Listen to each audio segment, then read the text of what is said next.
What's going on, Tamers? Red Deck Enjoy Your East here, and BT21's Worlds Convergence launched with a bunch of new cards for some of my favorite decks from the past, one of which being Red Hybrid. And some of these new cards have some really awesome effects. In fact, when you put them all together, the new cards have a really interesting synergy that might have players questioning whether they want to build an entirely new Red Hybrid deck or just add in a couple of cards to their old existing one. And in today's video, we're going to discuss this and more. Now, just a heads up, this is actually a follow-up to a blog post I made on my website. If you want to get the full picture of this hybrid content, definitely check out the description below. We've got a link to the original blog post that has the other half of this video essentially. So just a quick overview here. These are the new cards included in BT21 for the Red Hybrid package. You can see we have a new line all the way up from the level 3 Flamon to the level 6 Emperor Greymon. Technically this isn't a BT21 card, it's actually a promo, but it seems like the way his effects work, he was intended for use with these cards. So for all intents and purposes, we're just going to include him here. We also got the new option Spirit Evolution alongside the new Takuya Kambata Tamer, which we'll talk about in just a moment. So the first thing I want to do is talk a little bit about the intended combo for this deck. It feels like Bandai was very intentional with the way they made these effects, and so it feels like they're really aiming for you to go for a specific way of playing here, and I want to go over that really quickly. Just a heads up, there's a lot more information about this in my blog post, so if you want to dive in a little bit further, then definitely check that out as well. I cover the effects in a lot more depth and detail there, so if I'm glossing over anything pretty quickly, then just check that as a reference. So the idea here is that once you've got the Takuya out, you can cost minus 1 or minus 2, in this case it's going to be minus 1, into your Greymon at the start of your main phase, thanks to the Takuya's effect.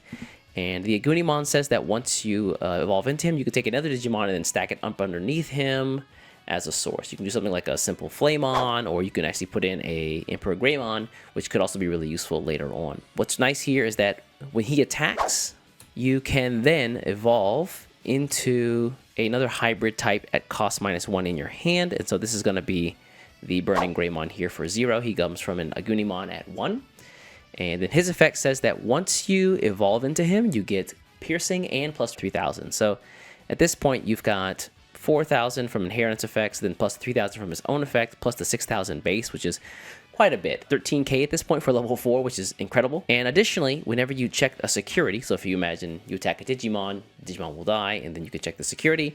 And then if you just attack security, when the security is checked, when a security is reduced, he can evolve at cost minus 1 into a Digimon in hand. And so using this effect, you can actually evolve into the Aldemon, who has a normal evolution cost of 4, but in this case it's actually going to be a 2 cost, because the Aldemon reduces his cost by 1, and the Burning Greymon reduces the cost by 1, so it's a 2 cost to evolve. And so during that check, so the first check has happened from the Burning Greymon, because he evolves into the Aldemon, he gets security attack plus 1, and so he checks 1 more, which is kind of like the intended way to use this deck. So if we think about it, we started with 3 here, we evolved for 1 at the start of the turn, and then we went into the Aldemon for essentially 2, which put us at 0. And then additionally, whenever you check a security or security is reduced, you can also just play down another hybrid tamer or a tamer with inheritance effects from your hand for free, thanks to the Takuya Kambata's inheritance effect. The final interesting point here about the Aldemon is that he has an own deletion effect that says whenever he is deleted, you can just play a hybrid tamer or tamer with inheritance effects from your hand or trash. That effect is also present in his inheritance, so whether you evolve over him or not, you're always going to get the effect. So keep in mind this kind of play assumes that we started the turn with 3 memory, so in this case we are at 0 at this point, and we haven't actually finished our turn. And it kind of leaves us in a bit of an awkward position, and you know, once you get here, it's really hard to not give away too much memory. I mean, you could evolve into another hybrid here, but most folks want to save that for like a following turn in order to make some plays and not like waste the tamer for getting destroyed during your opponent's turn. So in this case, your options might be limited to playing like another tamer here for 3 costs in the case of like a BT7 Takuya, or I mean really any of the Takuya here. BT21 is also a great choice for the following turn. This way his cost reduction for the evolve at start of main phase is actually going to be minus 2 thanks to the dual tamer being up alongside him. You might even want to go, if you want a more defensive route here, and I know this sounds strange for Red Hybrid considering they've always never been a defensive deck in any capacity, but for 4 costs, you can actually evolve into the new Emperor Greymon. So going from 0 to 4 here. And what's interesting about this fella is that he is one of the first Red Hybrid cards that has blocker. And he unsuspends at the end of your turn. And he gets plus 1,000 DP for every differently colored card in your sources. So in this case, it'll only be 1,000. Where I mentioned a little bit earlier that maybe when you get the Agunimon effect, you might want to stack like another Emperor Greymon in your sources like this. This way you get 3 colors, and this basically makes him pretty massive on all turns. I think this makes him, what, a 15k no matter what on all turns. Additionally, he can't destroy any Digimon who is weaker than him, and because you evolve him on your turn, he keeps the plus DPs from everything else this entire turn. So you're basically destroying almost anything else in the game, maybe barring a Gallantmon, but I think it might be even possible to get over that. Again, I think giving away the 4 memory is a little bit rough, but you know, keep considering the defense you get from the deck and how big he is even on your opponent's turn, it's not that bad. One of the things that does give me pause over using something like this over a Ancient Greymon build is where the Ancient Greymon always checks for 2. Once you get to the Emperor Greymon here, you're only checking for 1. You've lost the security attack plus from your Aldemon from before, so he's, for all intents and purposes, just a single attacking Digimon after that. Albeit the fact that you can kind of bully your opponent's board, but because he doesn't have any raid or way to target down active Digimon, you're only stuck trying to hit your opponent's Digimon who are rested. I think that can be a little bit problematic, where that and after he's evolved, you don't get the deletion effect again, so again, he does feel a little bit lackluster as a level 6, considering the whole stack you used to get here. It really feels like Bandai was intending for you to have this Aldemon as your attacking or offensive Digimon, and for you to never really need to go past him.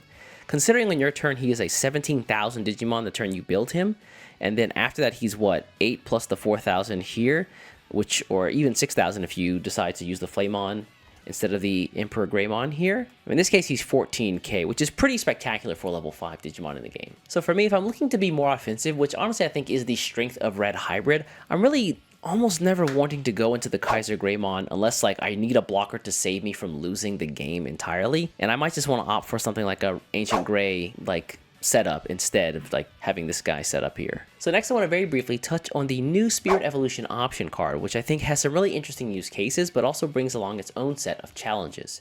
So it's really similar to the BT12 Flamemon, where you can discard a hybrid type Digimon from your hand to the trash, and then you can just draw 2. The difference here being with Spirit Evolution is that you keep this card in the battle area once you use it, and then later on you can use this delay effect, which involves you evolving for free.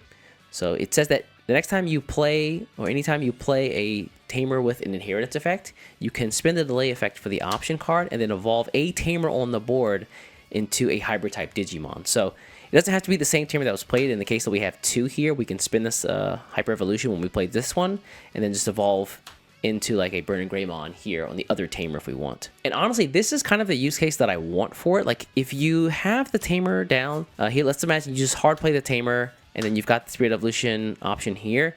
Once you use this, because this Tamer was played this turn, the Digimon still can't attack. It seems a little bit useless here to just keep a hybrid type Digimon on the board, considering one of the strengths of the hybrid decks is that they don't leave much for your opponent to interact with. So leaving level 4 up just kind of invites your opponent to use this for their own benefit. In fact, I think the better use case is to have 2 Tamers up somehow, like have 1 Tamer down, and then play another one, and then use the delay effect here to evolve the Tamer that's already been played for a turn in order to use it and then attack during the same turn. In the case where you actually have the BT18 Takia and Koji dual Tamer up, once you play that second Tamer down, because of the way the memory works, let's imagine you play the Tamer here, you move over to 3, you get essentially a free evolve and a Tamer play here, and then you can still attack because of their effect. And so I think this is like the perfect use case scenario, but I think it's really hard to have this set up where you're like ending the turn, or you're like not giving away too much memory, and then having a Digimon that can actually attack and utilize the effect. I don't expect this Burning Greymon to live, but knowing that he did check a security does give me some solace in that the effect, or the processing of the effects was good and like useful for the red hybrid player. So outside of like this specific use case, I think it's really tough to use the Spirit Evolution card. In fact, in a lot of my playtesting games, I always liked the idea of like using it to draw cards and have this on the board. But times where I like played a Tamer and then were able to make the attack useful during the same turn were really, really rare. In fact, I kept this up for most of my games because I just couldn't find a good use case for it. It would just kind of sit on my board and not really see the light of play from the delay effect. So once you read my blog post and watched the video here, in summary, it really feels like if you're running an Ancient Greymon package, you might not want to use too many of the new cards, maybe outside of the Flamon and the new Takia Kambata Tamer, just to give those a shot. I think most folks agree that the new Flamon is amazing. Being able to rest and just play a Tamer for free is awesome for your level 3s. It's a way to generate a lot of value off of these guys where they would only just be checking one, or like they couldn't even attack because there's a blocker on the board. But outside of this, the new package does feel like it's missing a little bit of interactivity with your opponent's board. The combo to get from your Tamer to your Aldemon seems awesome, But when you go beyond that to the Emperor Greymon here, he does feel a little bit lackluster. And also the fact that you're relying on your opponent in order to delete the Aldemon so that you can get back the Tamer to reuse in the following turn feels like you're giving your opponent way too much agency over how you are supposed to play your game. And I feel like that's like one of the biggest sticking points with the deck. And then not having access to your destruction effect until you get to your level 6s, which is after you attack, does mean that you are opening yourself up to lots of ace plays from other decks as well. Also, the fact that all of the new BT21 cards are monocolor red and the Emperor Greymon promo card is asking you to put more colors in your sources to gain more DP does seem a little bit counterintuitive or like backwards for what the deck is trying to accomplish. All that made me wonder if Bandai intended to have these cards be used alongside the BT18 red hybrid package, where you've got the red-blue Digimon, the red-green Digimon, and the other Tamers as well. And the new Takia Tamer and the Spirit Evolution card alongside the Flamon do give you ways to play down and evolve from those other Tamers quite cheaply. With some of those BT18 hybrid cards, for example, the Kazemon, this makes these two cards make a lot more sense, where you can evolve into those cards for a cost minus or free, and then the Kazemon itself does give you the ability to suspend your opponent's board if they do have something up, and then you can interact with it using your Aldemon. And so if you're a diehard red hybrid fan out there and you want to do the lab work of taking a look at these cards alongside the new BT18 red hybrid cards, let me know what your findings are in the comments below. I'd love to learn a little bit more as well. I didn't have a ton of time to test here, and I don't really have a great idea of what like a mixed red hybrid deck looks like with the red green and the red blue, so I'm a little bit lost there. But yeah, if you guys figure out something, let me know in the comments. I'd love to learn. Keep in mind, this is only half of the deep dive that I did on the red hybrid cards introduced in BT21, and so if you want to learn more and get the full picture, definitely take a look at my blog post with the link in the description below. Additionally, if you want to see more hybrid style content like this, where it's like half blog post, half video, consider becoming a champion level YouTube member to support me. This week, I'm going to be allowing my champion level and higher YouTube members to vote on the next deck that they want to see deep dive for the BT21 set. That's a throwback from some of the older decks in the game, things like Gamamon, Hunters, etc. Also, for the folks who are asking if I have a red hybrid deck list, I don't. For the inevitable YouTube comments about that, that'll link you to this point in the video. I just want to say, hey man, I believe in you, believe in yourself. Anyways, folks, I'm going to get out of here. Before you get out of here, do me a favor, hit the subscribe button, and I'll catch you in the next one. Take care.